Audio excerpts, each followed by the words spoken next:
What does his text mean? So frustrating. Maybe he's just not that into me. She really likes I've me. always been bad How at can I get flirting. her attention? I'm ready for I just marriage. want somebody to share my life. Is this relationship going anywhere? anywhere? Modern Love Made Simple. This is Dates and Mates with Damona Hoffman. Hello, lovers. Welcome to Dates and Mates. I am really excited, but a little bit nervous to bring the show to you this week. As always, we are broadcasting live from Sunset Gower Studios in Hollywood, but it's a special week because it's election time. And I try not to get too political on this show, but obviously politics is starting to impact what's happening in dating and relationships today. So we thought, hey, we got to talk about this. I'm always bringing you the news you can use. So I have brought in an amazing guest expert who will be chatting with me, Julie Spira. You've seen her on the show before. She's an online dating expert, digital matchmaker, and CEO of Cyberdating Expert. And she has a new book called Love in the Age of Trump, How Politics is Polarizing Relationships. So she'll be with me a little bit later in the show to break down her research on political differences in dating. So if you're dating right now, if you're in a relationship and maybe you and your partner on different sides of the political spectrum, you'll definitely want to stick around for that interview. But first, we're going to hit the headlines, including understanding why are we less fertile than we used to be. Mm-hmm. Plus, we'll discuss what one very fertile person, Meghan Markle, wrote in her pregnancy contract. And ghosting. Bumble thinks that they know how to end it. Then we will be answering your questions, including what to say to your spouse if they've gained a lot of weight and you're no longer attracted to them, and how to handle first date jitters and first date anxiety, and what to talk about on the first date. I'm really excited to get Julie Spira's take on that. And I'm really excited to be sitting here with producer Leah. Hello. Hi, guys. All right. Can I want to make sure I can hear you, girlfriend, loud and clear. Can you hear me? Because I'm not Better hearing now? it. See, get right up on that mic. Like that? Yeah. Okay. Yeah, get right up on that mic. Are we ready to dish? We're ready to dish. Okay. D's dating dish. Why are we less fertile? You see, fertility rates have been on the decline over the last 10 years. And just to give you guys the scoop on what fertility rates mean, it doesn't mean necessarily that we're less fertile. It just means that there's fewer babies being born. So then we are, I guess, by default, less fertile. Yeah. So let's try and break this down on why is this happening? Interestingly, fertility rates were down more in metropolitan areas than in rural areas. In large metro counties, it dropped 18% in the last 10 years. That's wild. It's pretty wild. Do you have any guesses as to why it might be going up? I mean, I know you're not Yeah, I mean, I spending did all your read days an article that said that researching fertility. thinking about babies. Yes. Yeah, no, I did read an article that said that like teenagers are having less kids, and that's helping the fertility rates decline. And ain't that a good thing? Yeah. Well, it's like we're having fewer babies on both ends of the spectrum, though, because maternal age is also increasing, and it's increasing more in big cities like the one that I live in, in LA. And so that means also that people have more fertility trouble. They may have intended to have multiple kids and they're only popping out one. Yeah. So then overall birth rates are down. But I wonder, is this a bad thing? They're talking like this is a bad thing. No, I mean, I feel like there have been people like super upset about population control for years and years. So maybe this isn't entirely a bad thing. True enough. And it's almost at replacement levels. So like my husband was always saying, well, we should have 2 kids because that's just a replacement level. Like I die, you die. There's one of each of us. That's responsible family planning. I love it. That is like the definition of Mr. Hoffman, responsible family planning. But there was no way a third one was coming out of this body. So I think we're doing good. But speaking of fertility, there's one person who does not seem to be having a fertility problem at all. And that's Meghan Markle. Yes, it is. Yes, the Duchess of wherever the heck she is. The Duchess of, okay. Is it? Yeah. Yeah, because I remember we had a say Duchess of Sussex 5 times fast kind of issue. So she's pregnant. Mm-hmm. But this isn't the first time that she's been married, as most of you know. And this isn't the first time that she's discussed having children. According to a close friend of Meghan Markle's, who apparently now is no longer a close friend after the things that she said to Daily Mail TV, the Duchess of Sussex, with her previous husband, Trevor Engelson, had a pregnancy contract created that she forced him to sign, saying he would pay for all of these things if she were to become pregnant, like a trainer, a nutritionist, and all these things that could help her get her groove back and get her body back. I think that is so cool. I feel like a lot of people don't think about that. This is why I love you, producer. Like, I think most women would be like, what the heck? I don't get a pregnancy contract. What is wrong with her? How vain and stupid could that be? And you're like, that's cool. Yeah. That's so cool. I mean, if you sign up to have the babies, like, also make sure that you're getting taken care of when you have those babies. I had a conversation with my husband where I said, you're going to have to pay to put Humpty Dumpty back together again. That's so funny. After. I never thought to put it in writing, though. That's sort of a next level kind of decision. I mean, like celebrity marriages, they have like really extensive prenups. So I feel like, that kind of goes along with those lines. Yeah, but they didn't have a prenup. Oh, She didn't even go to a lawyer for this. She just like sat down at her kitchen table and was like, note to self, you must pay for my trainer. But the friend, I'm using air quotes for those listening to the audio. The friend said she was concerned. Meghan's always concerned with her image. And she said that heavy body types run in her family. Oh, and okay. I know I've said this before, but I practice yoga with her mom. I have for many years, since before she got married to her first husband. Because I remember her mom texting me saying, I'm going to my daughter's wedding, the first one. And her mom is like the fittest, I don't know, 60 plus mom her from the wedding. Yeah. And she's like, she didn't just get skinny for the wedding. Like she's strong and fit. Oh, nice. And so I'm like, okay, that doesn't maybe it runs ring on her dad's side. Maybe on her dad's side, but I think she takes probably more after her mom. Mm-hmm. The other thing that's bothering me about this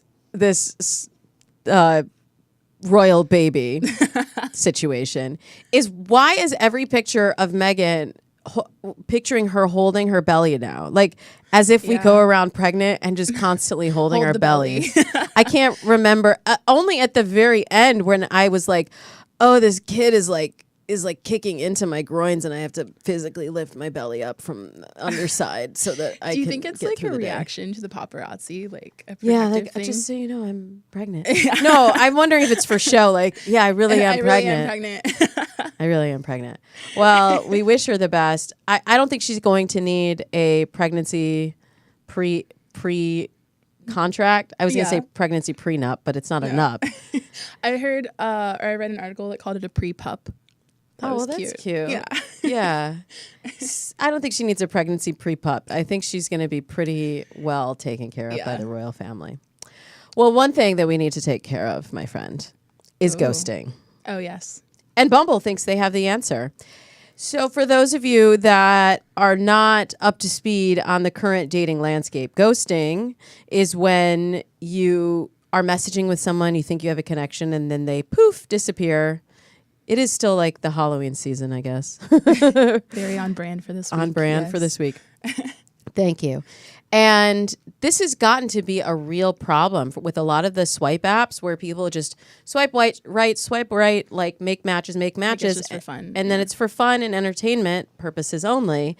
And they never intend to get offline or they lead someone on. And then I've talked to so many people that are like, oh, I just lost interest and I just stopped messaging. Yeah. But then those are the same people that are complaining that they don't have a They match, can't right? find love. Yeah. It's bad enough to where Bumble actually sent me a notification like, hey, these are the symptoms of ghosting, how to tell if you're a ghoster. And like they put a whole blog together.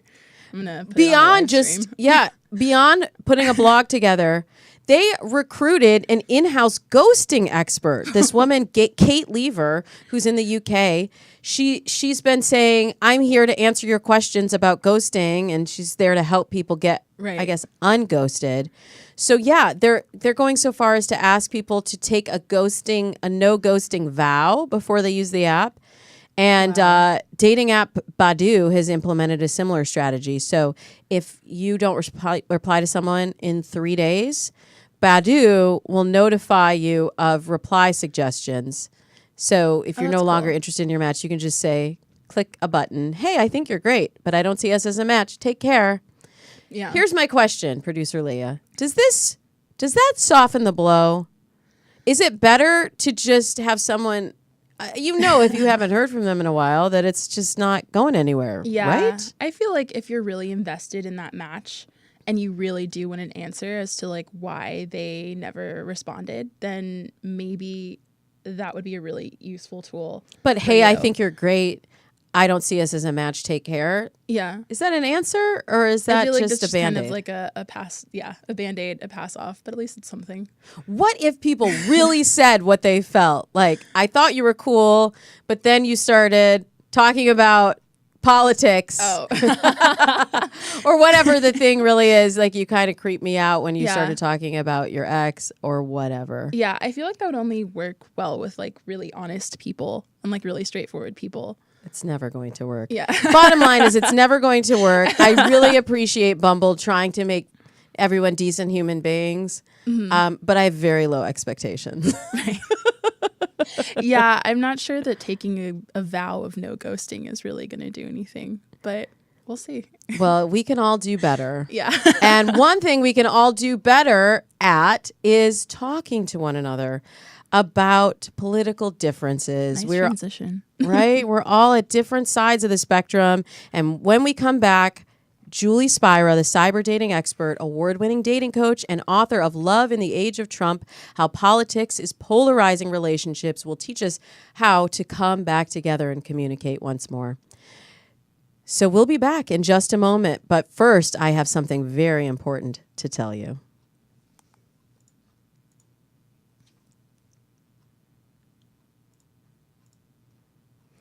It's sweater weather, y'all, and fall is in full swing at ModCloth. Crafted by a team of in-house designers, ModCloth's signature styles include hand-drawn prints, standout silhouettes, and an inclusive size range that celebrates all women. That's why they offer a full range of sizes from extra, extra small to 4X.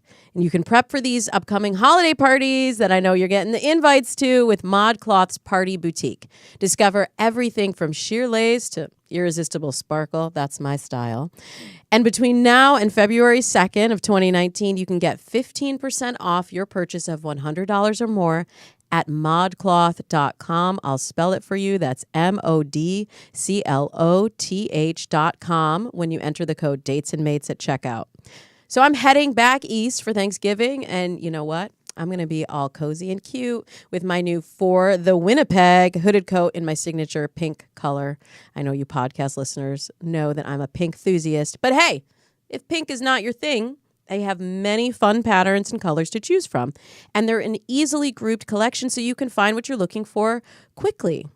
Plus, if you have a question about fit, the team of Mod stylists can hook you up with complimentary sizing and style help.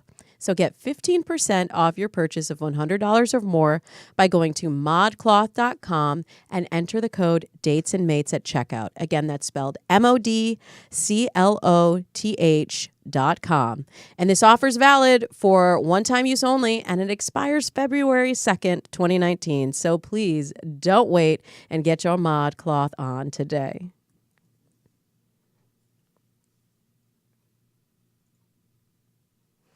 Today, we are joined by a very special guest expert, Julie Spira. You've seen her on the show before, But now you're seeing her in a new capacity because she's the author of the forthcoming book, Love in the Age of Trump. Julie is a top online dating expert. She has been for so many years. She's been coaching singles on how to find love for over 25 years. And she's the best-selling author of The Perils of Cyberdating, Confessions of a Hopeful Romantic, Looking for Love Online. And she's writing her third book now, Love in the Age of Trump, How Politics is Polarizing Relationships. Please give big smooches to my friend, Julie Spira.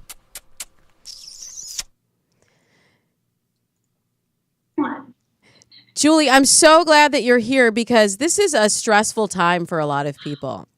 And I know you wrote this book out of the stress that the political polarization was doing in your own life. Can you talk to us a little bit about your inspiration for the book? I certainly can, Damona. Thanks for having me, first of all. It's a really emotional and exhausting time for people trying to maneuver. Are they in the left? Are they right? Do they? Don't they wear particular, apparel? For me, I was studying and doing a deep dive into the effects of dating and relationships and politics. How is politics affecting the way we select a partner? How does politics affect if you're staying with your partner? And this I was studying this while I was in a relationship with someone who was the love of my life, and I was leaning left and he was leaning right, and we didn't seem to mind that much because we felt love conquered all. But that was until Donald Trump ran for and won the Electoral College. Oh, yes. That was, I think, a defining moment for a lot of people in relationships. And I was even hearing before then that single women were really drawing a line in the sand about dating someone who was a Trump supporter. I know there are a lot of women and probably many women listening who did support Trump, but it seemed like overall things were shifting a little bit more along gender lines. What did you find in your research? What I found in my research, which was really interesting, again, so, in my story, we did go our separate ways just shortly after the inauguration, and politics really was the reason that we split up. But what I found in my research was so interesting is that about 90% of the women that I interviewed would not date across party lines. And on top of that, the men, maybe they just want to have sex, but the men were like, well, I don't even want to talk about politics on a date. So they were a little more loosey-goosey about it. But the women, because there are so many women's issues at stake now, when we look at Roe v. Wade, when we just look at families in general, keeping families together, the women were the ones that basically put that line in the sand and said, I don't want to date a Trump supporter. Mm-hmm. Well, women, we have to speak up for what we want. But I know you've been coaching singles on dating apps and online dating for a really long time. And I'm really curious how this showed up on dating sites and dating apps when people were going through selecting based on what they thought they wanted and needed in a partner. I know I wasn't seeing it as much, say, 10 years ago when we first met. But it seems like it has to be more important in today's online dating world. It most certainly is more important, and it takes up a piece of digital real estate now. Politics is showing up on the dating profiles, and I happen to think it's a good thing.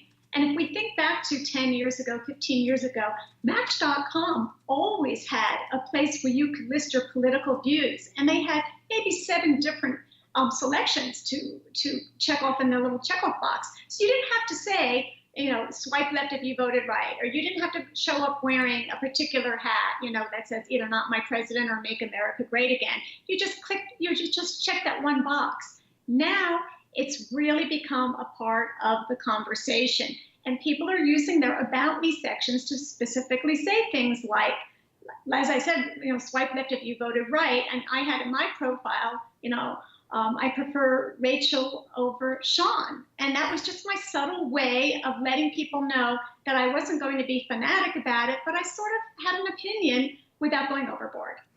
Let's talk about that. As a online dating coach and cyber dating expert, what do you think about people really making a bold statement in their About Me section about political preference? Is it you said it's good that people are now paying attention to that, but is it good to lead with that? Is that now a primary filter for whether or not you're going to be a match?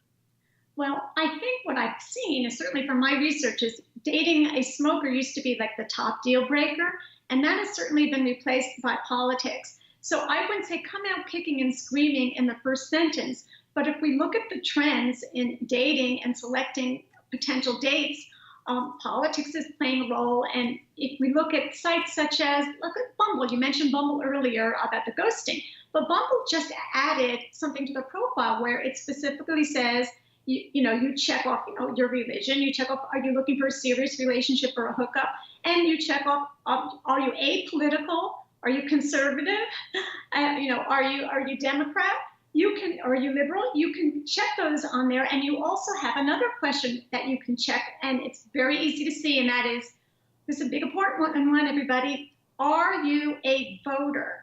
Now, I would have never seen that before, but are you a voter is something in the Bumble profiles now that you can say yes, no, or you're apolitical. I think that's huge, because what I found from my research, again, while writing this book, is there are women, I'm talking mostly to the women, but there were so many women who had said to me, I really like this guy. We had a great time, and we didn't talk about politics till the third date. And then he told me I didn't vote. And that was the deal breaker. So talk to us about why. I mean, I know I have I have personal feelings as a woman of color who knows how hard so many people fought for my right to vote. But why is that such an issue for so many women today to date? And I had a similar experience with a client in the last year who was dating someone that said that he didn't vote in the last election. She was like, I don't know. Why are you seeing this as such a deal breaker for women? It's a deal breaker because the issues are so important, and because social media has given us this instant ability to rant on any of these issues. So it used to be like, oh, I vote for president, but I don't vote in the midterms. Well, now there's that shift. For instance, just recently, within the last couple of days, I think it was just yesterday, there was a Harvard poll that came out about politics. And in this Harvard Institute poll, I think it's 40% of people, young Americans, 18 to 29, said they would definitely vote in the midterms. That's a huge number. Usually you don't even get 20%. And now 40% are saying that they want to vote in the midterms. They want to be heard. And again, they're probably on the blue wave, but that's what's happening. And so I think when you're looking at issues, how do you feel about the right to decide, for having children, for being pregnant? How do you feel about keeping families together and our immigration policy? How do you feel about health care for everyone? What if somebody in your family can't afford to have health care and they come down with a life-threatening disease or have a pre-existing condition? So suddenly this awareness about what's happening in the world is in our face every single day, if not every hour. So going on a date, it's important to know what's happening in the world, because you might want to just say, gee, I read something in the news. What did you think about that? And it's not like you're interrogating your date, but you're having a conversation about issues that are affecting our country. And for somebody to say, I really don't know, I don't have an opinion, it may make a difference on whether that person wants to go out with you again. When do you recommend bringing up that conversation? Oh my gosh. I noticed right after the election, most people were bringing it up on the first date. So who'd you vote for? Because it was this barometer. Well, if you voted for Trump, I don't want to go out with you. Or if you support Hillary, she must be a criminal. I don't want to go out with you. People had these, very strong opinions, and they wanted to know right off the bat which way someone voted. So I think it's important to mention it in your profile if politics is important to you. If it's not, don't. But if politics is important to you, seek out someone that feels the same. And on the dating profiles, if somebody just writes one sentence without being really negative, because nobody wants to date, an angry person. But if they just happen to say, this is how I lean politically, left or right, and you feel the same and it's important to you, then you don't have to ask that question on the first date. You already know. Right. And I think it's a good thing to sort by values anyway. It's just now your political affiliation has become more synonymous with your value system and the way that you live your life, I think, than it ever has been, at least in my lifetime. It's all about attitudes and values. So it's not even about a candidate for any particular party anymore. It's about all of these values and how do you feel? And are we in alignment together as a potential couple because we have similar attitudes and values? And that goes much deeper than the polling places. But please do go vote. Yes, definitely go vote. Before we move on, I do want to ask for the people that are already in a relationship. You know, your book is Love in the Age of Trump, How Politics is Polarizing Relationships. I was just speaking with a friend a couple of weeks ago who I discovered, I knew she was a liberal, but I discovered that her husband is a Trump supporter, was a Trump voter, and he's very far to the right. And it's really been a strain on their relationship. What do you say to those people that are already partnered with someone that's across the political spectrum, and how can we communicate differently to save love in the age of Trump? Those are very good questions. I interviewed several bipartisan couples on their attitudes. Like, what are you doing to make it work? Because I certainly thought I was making it work for a long time. And I think one of the things that we did was they talked about, well, what do we agree on? You know, do we disagree on everything? I mean, if you're disagreeing on everything and you're about to have a fist fight at dinner and you're sleeping on opposite sides of the bed, you've got a problem.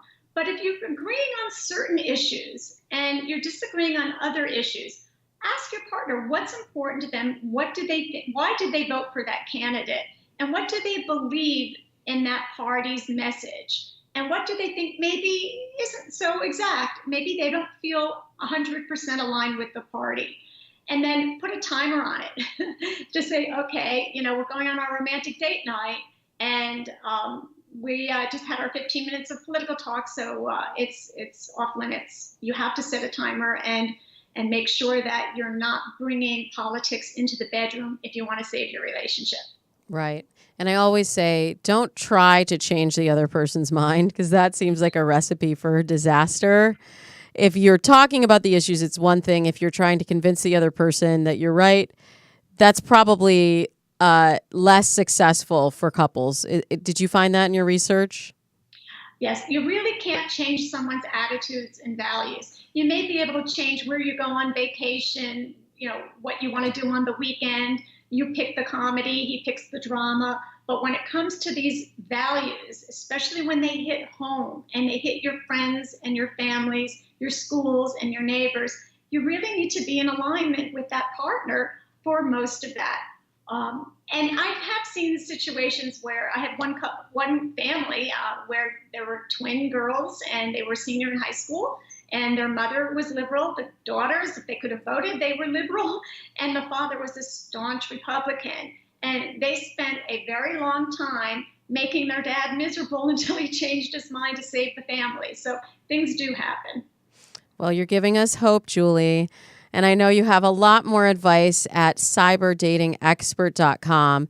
But I would love to get some advice from you today. We have a lot of questions that have come in, and I've been saving up some of these great questions because I know just how wise and wonderful you are. So bring it on. Bring it on. Let's move into the next segment. Technically dating. Okay, Julie. This one's kind of a doozy, so get ready. This gentleman says, we've been married for 5 years, and he's talking about his wife. When we first got married, she weighed about 135 pounds and was gorgeous. Since we got married, she's taken on this whole extra personality. She's gained more than 60 pounds. That was an interesting way to describe it. The extra weight is not attractive to me. I've expressed my concerns about the weight gain. I've purchased her a gym membership. I've started buying groceries and even cooking. Nothing's worked, and now she's complaining that I'm withholding sex. That's not the case. I don't like what I see. What do I do? Communication is just not working, and I can't make myself be attracted to something I'm not. Julie. Oh boy, that's a tough one, because you fall in love with the person in sickness and health, and that sometimes involves weight gain, other medical issues. I think my recommendation would be to sign up for a meal plan. One of those, if you can afford it, one of those delivery meal plan services. And the reason I say, and do it together and just say, hey, now you don't have to cook. Here's a really fabulous, healthy plan. There are so many of them online. They deliver them to your door. And you do it together as a couple, rather than just saying, you're overweight and you need to fix it, and why aren't you going to the gym? Do something together that actually will have a great end result of both of you becoming more healthy. That's a great suggestion. I have to say, in reading through this, there are just a few tones of male chauvinism that I would like to just knock down a couple pegs. I love that he's cooking and that was one of his solutions.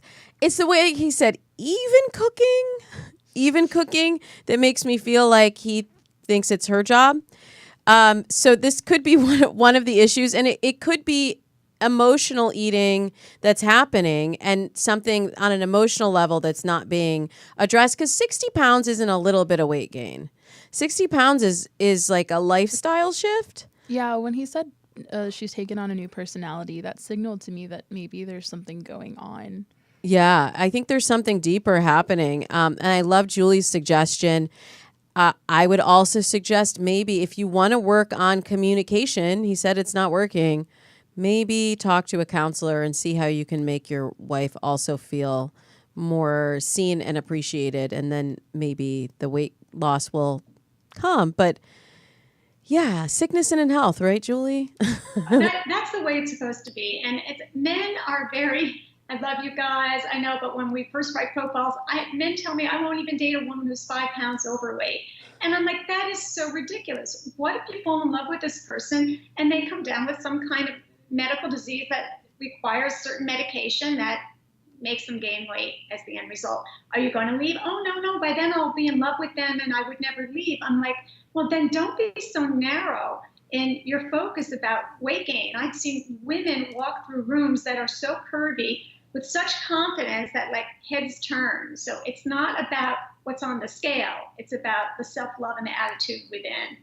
Right. And meanwhile, like, they need to look at their glass houses too, because a lot of those guys that are like, I won't date a woman who's 5 pounds overweight are like 55 pounds overweight themselves. So let's be real. Okay, we have more questions, Julie, so I'm going to keep it moving. This person says, I get really nervous on my first date. Sometimes I freeze up and I don't know what to say. Do you have any tips for how to keep the conversation going? Julie, I know you do have tips on how to keep the conversation going on a first date. I believe in having a first date cheat sheet. And you can write it on your computer, you can scribble it in your journal, and you should look at it and study it before you go on a date. And if you happen to have met the person online, print out their profile or take a screenshot and look at it so you know a little bit more about them. You'll know where their favorite vacation spot was, and you can keep the conversation light and talk about things other than politics. And talk about your dream list, like match. Let's say you have a bucket list. Where is this dream vacation that you like to go on one day? Or notice in their profile that they happen to like to hike in a particular canyon. And if you've never been there, tell them that you'd be interested in hiking there. What's it like? And ask questions about who your role model was when you were a kid growing up. Who was your favorite person in your family? There are so many things that you can ask that are not making you feel like you're a lawyer and you're in a deposition and say, okay, Susie, so how many dates have you gone on, in the last 2 years? Or how many times have you been married? We've all been in those horrible dates and we just want to walk out the door. So yeah. don't be in a deposition. It's just a date. I love that, Julie. I love that cheat sheet idea. That makes it fun too. If you go in and you make it like a little game for yourself. How many of these things can I remember? And I always tell people to focus on listening more than talking. I think we get nervous when we're like, I don't know what to say to impress the other person. And then we're thinking so much about what we're going to say that we're not listening any longer. And that's the element that I think is missing from a lot of dates. Mm-hmm. Yeah. I think people are just so nervous on the date. And if they have a list of things they want to talk about, they just blurt it out so fast that they don't have the time to sit and listen to the responses. So I think that is very, very important, just in life in general. Right. Yes, we need to listen a little bit better. Also, apropos for this week's topic. Okay, another question. Let's see. Which ones? We have so many. Okay. I just got offered the most amazing job in Germany. My boyfriend and I have been dating for a year, and I don't want to do long distance. I want him to move with me. What's the best way to ask him? I love feminist dating, feminists taking control of their relationship future. Right. I say go for it. What do you say, Julie? That's a big question to ask, but you're at a crossroads with somebody, and it's suddenly going from an everyday relationship, or you have a regular flow, and now you're going into a long distance relationship on another continent. So it's very important to bring it up, and don't demand and ask to say, I'm excited about this job, but I love the direction our relationship is going in. And, I really would not want to be in a long distance relationship. What are your feelings about, having a new adventure and coming with me? And if, the reaction isn't like, yes, I'm packing my bags, I'm quitting my job, and I'll find something over in Germany, just say then how do you see us continuing our relationship, with a long distance relationship LDR title? How often do you see yourself coming to visit me, or vice versa? But feel it out first and just say, hey, this could be a really exciting adventure. What do you think? Without saying, hey, we're going to break up if you don't move there with me. Oh, yes. Ladies do tend to go for the ultimatums, don't they? And men hate ultimatums. And even if you're not giving them an ultimatum, they hear it for some reason. And when they're waffling and they're not really sure the direction of your relationship, and you just happen to give a sentence or two and what you think, and suddenly you're giving an ultimatum. So yes, that's a big, big hot button. I love the way that you phrase that. An adventure that we can take together. It's all in how you couch the information. Okay, we were talking earlier about ghosting and what Bumble is doing to combat this. But there are people that just don't even know what that line is and if they've been ghosted. So let's clear this up for this person who wrote in and asked, when do you consider yourself to have been ghosted? Is it after 24 hours of no response? I double texted, but still no response, and I don't want to seem needy. First of all, is there a ghosting line? Is there a time frame under which you consider yourself ghosted? You're ghosted when your regular flow with whoever you're communicating with or dating or seeing or sleeping with is interrupted and abruptly comes to a halt. And so if you're used to texting somebody good morning and sweet dreams at night, and you chat during the day and you see each other 3 times a week, and you are sending multiple texts and you haven't heard back, in 24 hours, in 3 days, unless, there's an emergency and somebody in their family's getting a liver transplant, you're probably getting ghosted. Now, what do you say to this person that within 24 hours they've double texted? And I know this is so common when people have this anticipation, they want it to work out. What do? Is there any way they can salvage this? There is so much anxiety, Damona, over texting. And, you look at it, you say, oh, delivered. Oh, now it's read. Wow, he read it and still didn't reply back. You don't know if somebody's battery's dead, or you don't know if they're in airplane mode. You don't know if they're having a really hard day at work and they just can't switch, especially guys when they're in work mode. It's very hard to switch into love and relationship mode. So I think a lot of it really depends on the time of the day that you're sending your messages. If it's late at night, maybe somebody's sleeping. If it's during the day, maybe they're in a meeting with their boss. So, give a little slack, but after double texting, bite your fingernails. You better not, the next text better come from him. Yes, triple texting is no good. And I guess this is a good time to tell everybody at home about the Texting 10 Commandments, which you can get for free at datesandmates.com. So if you're not sure of the rules of texting, don't worry. We worked it all out for you at datesandmates.com. Julie, I have one more question for you. This is a big one, but this is not the first time I've heard this from our listeners and from clients that I've had of similar situation. This lady says, I just found out the guy that I've been dating for six months has a wife. Should I tell her? Ouch. Oh my gosh. Gosh, dating a married man. 6 months. 6 months, probably from another city. Probably. We didn't get that information about if they're from another city and they're in a commuter relationship or not. That is really, really painful. The bottom line is you shouldn't tell her. You should tell him, to lose your number if he wants to be with you. And it's up to him to report any indiscretions with his wife. Because at the end of the day, you tell the wife, what's going to happen? The wife's going to get upset. This guy's going to think, he wants nothing to do with you, that you're a crazy woman. At the end of the day, hold your head up high and just say, let him know, I found this out. It's unacceptable. If you should ever become available, and I happen to be available and haven't moved on, which I probably will move on, then let me know. Yeah, I would even be more bold. I would just say, don't lose my number and don't ever call. Don't ever call me again. You're so kind and gracious, but yeah, you don't need to. No, lose drag the number is the right way to go. Wife through the mud. But then again, give an opportunity to find out why. There are people that are legally married, that are living in separate homes, that never got divorced for financial reasons. Find out, what the issues are. If they're living under the same roof, it could be very different than somebody who's been separated for 15 years, not living with their spouse.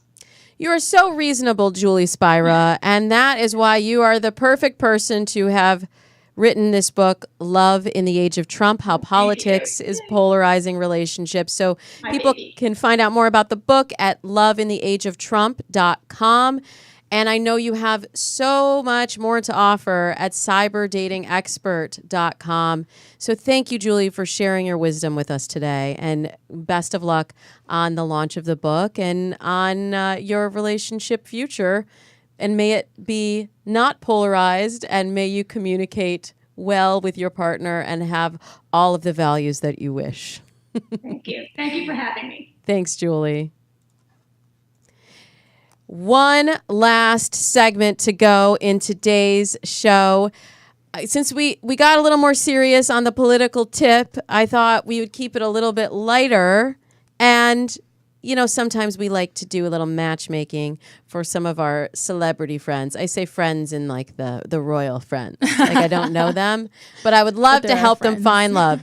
So today we're going to do a Hollywood hookup for Ariana Grande.